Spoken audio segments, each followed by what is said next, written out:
The Poly Studio P15 is a personal video bar that gives you everything to look and sound your best on video calls in one sleek device. Inside the box, you'll find the Studio P15 video bar, a display mounting clamp, AC adapter, power cord, and USB-C cable.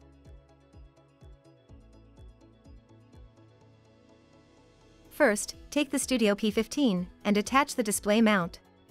Use the small thumb screw to attach the mount to the Studio P15. Next, connect to the AC adapter and USB cable to the Studio P15. Place the device on top of your display and attach the mounts so the device is level. A camera on the Studio P15 may be closed if it has a red flash in front of it. Just turn the camera lens to the left to open it. Connect the power cord to the AC adapter and plug it in. There's no power button. It will start up automatically. Then connect the other end of the USB cord to your PC or Mac. Both ends of the USB cable have a USB Type-C connection. If you don't have a USB-C port available on your computer or docking station, you may need to use a separate adapter.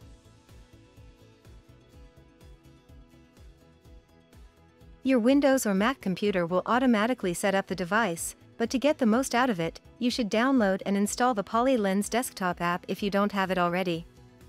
Just go to support.hp.com/drivers to download the app. After you've downloaded the app, run it to complete installation. Then open the app. Now you'll see the Poly Studio P15 listed on the left side. Go ahead and select it. If the software update is available, it will let you know and you should go ahead and start the update. Now go into Controls and you can adjust camera settings or change the camera tracking. Under Settings, you can adjust the audio and noise blocking features. Be sure to also explore the best practices and health and wellness sections to get the most out of your workday. You are now ready to enjoy your Studio P15.